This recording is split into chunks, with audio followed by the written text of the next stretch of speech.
Hi friends, welcome to Birla's Parvai. இன்னைக்கு நம்ம வீடியோல ஒரு ரெசிபி தான் பார்க்க போறோம். இன்னைக்கு நம்ம என்ன ரெசிபி பார்க்க போறோம் அப்படினு சொன்னீங்கன்னா எல்லாருக்குமே ரொம்ப விருப்பமான பானி பூரி எப்படி பண்றதுன்னு பார்க்கலாம். சோ இப்போ நம்ம ஃபர்ஸ்ட் அதுக்குரிய இன்கிரிடியன்ட்ஸ் என்னன்னு பார்த்தறலாம். ஃபர்ஸ்ட் வந்துட்டு 3 உருளைக்கிழங்கு எடுத்துக்கோங்க. இது வந்துட்டு பூரியில ஸ்டஃப் பண்றதுக்காக இது யூஸ் பண்ணுவாங்க. வெங்காயம் கொஞ்சம் பெரிய வெங்காயம் பாதி பெரிய வெங்காயத்தை நான் குட்டி குட்டியா நறுக்கி வச்சிருக்கேன். இதுவும் பூரியில ஸ்டஃப் பண்றதுக்கு தான். ஸ்டெம்மோட கொஞ்சம் கொத்தமல்லி வெறும் இலையை மட்டும் கொஞ்சம் நறுக்கி வச்சுருக்கேன்.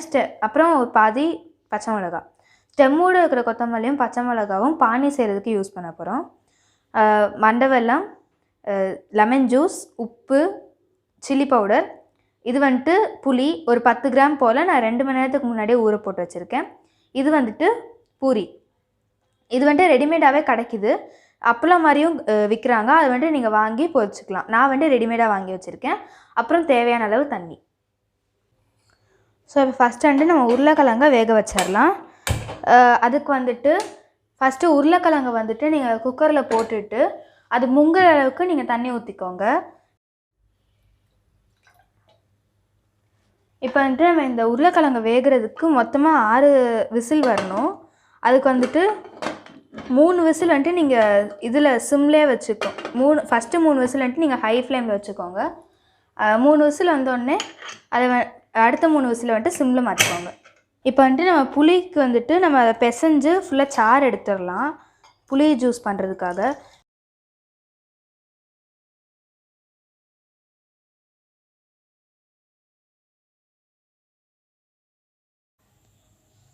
ஸோ இப்போ வந்துட்டு நம்ம வடிகட்டி எடுத்தாச்சு. அதுக்கப்புறமா நம்ம வந்துட்டு இப்போ மண்டை வெல்லத்தில் நான் இப்போ எடுத்துக்கிற ஸ்பூன் சைஸில் உங்கள் இது இருந்ததுன்னா அதில் வந்துட்டு 2 ஸ்பூன் வந்துட்டு போட்டுக்கோங்க.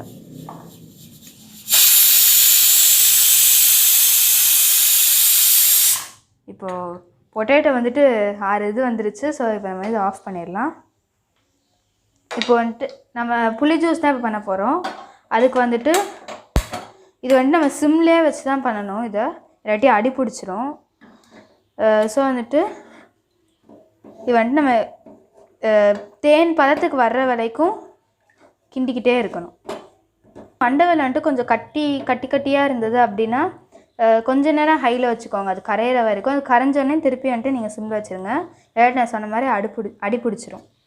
இப்போ இது வந்துட்டு கிண்டிக்கிட்டே இருக்கும்போது ஒரே 1 டீஸ்பூன் மட்டும் மிளகாத்தூள் போட்டுக்கோங்க.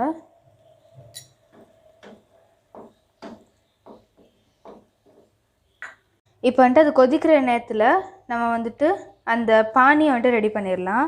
அதுக்கு ஃபஸ்ட்டு ஒரு மிக்ஸி ஜாரில் காம்பூட வச்சுருந்த கொத்தமல்லி, அப்புறம் நம்ம அரை பச்சை மிளகா இருந்ததில் அதையும் போட்டு கொஞ்சமாக மட்டும் தண்ணி ஊற்றிக்கோங்க.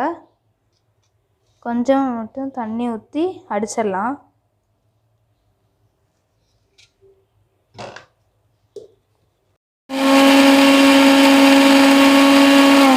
இப்போ வந்துட்டு நம்ம கொத்தமல்லியையும் பச்சை மிளகாவையும் நல்லா அடித்தாச்சு. இப்போ இதில் வந்துட்டு கொஞ்சமாக தண்ணி சேர்த்துட்டு நம்ம அதை வடிகட்டிடலாம்.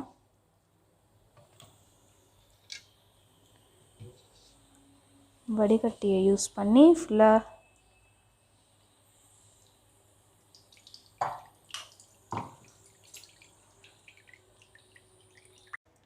ஸோ இப்போ நம்ம எடுத்து வச்சுருக்கிற பானியில் 2 டீஸ்பூன் லெமன் ஊற்றிக்கலாம். அதில்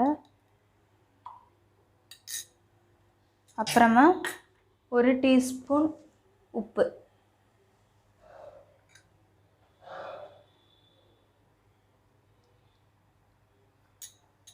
இது சேர்த்துட்டு நல்லா கலந்து விட்டுருங்க. இப்போ வந்துட்டு நம்மளோட பானி வந்துட்டு ரெடி ஆயிடுச்சு. இப்போ வந்துட்டு நம்ம உருளைக்கிழங்க பாதி மட்டும் மசிச்சு வச்சுருக்கோம். பாதி மசிச்சோன்னே இல்லை வந்துட்டு 1.5 ஸ்பூன் உப்பு போட்டுக்கோங்க. உப்பு போட்டு மசிச்சிருங்க. அதுதான் உப்பு வந்துட்டு உங்களுக்கு ஈவனாக டிஸ்ட்ரிபியூட் ஆயிரும். ஸோ இப்போ வந்துட்டு நம்ம இன்க்ரீடியன்ட்ஸ் எல்லாமே ரெடி பண்ணிட்டோம். பொட்டேட்டோவும் மசிச்சு வச்சாச்சு, பானியும் செஞ்சிட்டோம், புளி சாஸும் செஞ்சாச்சு, வெங்காயம் நறுக்கி வச்சிட்டோம். இது கொத்தமல்லி வந்துட்டு லைட்டாக இது மேலே வந்துட்டு தூவி விட்டுக்கோங்க. இது வந்துட்டு நீங்கள் வேணும்னா பூரிக்குள்ளே ஸ்டஃப் பண்ணிக்கலாம். ஸோ இப்போ நம்ம வந்துட்டு பூரியை ஸ்டஃப் பண்ணி சாப்பிட்லாம். வாங்க இல்லை ஃபஸ்ட்டு வந்துட்டு இதை உடச்சிட்டு கொஞ்சம் உருளைக்கிழங்கு வச்சுக்கோங்க. அடுத்து கொஞ்சம் ஆனியன், கொஞ்சமாக கொத்தமல்லி. ஸோ இப்போ வந்துட்டு நம்ம எல்லா பூரியுமே ஸ்டஃப் பண்ணியாச்சு. இப்போ வந்துட்டு நம்ம சாப்பிட்றது மட்டும்தான் பாக்கி. ஸோ இப்போ நம்ம ஒரு பூரி எடுத்து புளி சாஸ் ஊற்றி பானி ஊற்றி நம்ம இப்போ டேஸ்ட் பண்ணி பார்க்கலாம். இப்போ நம்ம ஒரு பூரி எடுத்து அதில் கொஞ்சமாக மட்டும் புளி சாஸ் ஊற்றிக்கோங்க. அதை எடுத்து பானியில் வச்சு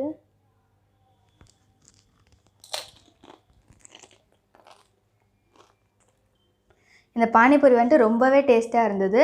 நீங்களும் இதை வந்துட்டு கண்டிப்பாக வீட்டில் ட்ரை பண்ணி பாருங்கள். நம்ம வந்துட்டு வெளியே ரோட் சைடில் வாங்குறது எவ்வளோ ஹைஜீனிக்காக இருக்கும்னு நம்மளுக்கு தெரியாது. ஆனால் வந்துட்டு நம்ம இப்போ வீட்டிலே ஈஸியாக ப்ரிப்பேர் பண்ணி நம்மளால் சாப்பிட முடியும். ஸோ இதை வந்துட்டு நீங்கள் கண்டிப்பாக வீட்டில் ட்ரை பண்ணி பாருங்கள். நெக்ஸ்ட் வீடியோவில் சந்திக்கிற வரைக்கும் உங்களிடமிருந்து விடைபெறுவது உங்கள் சஹானா. பாய்.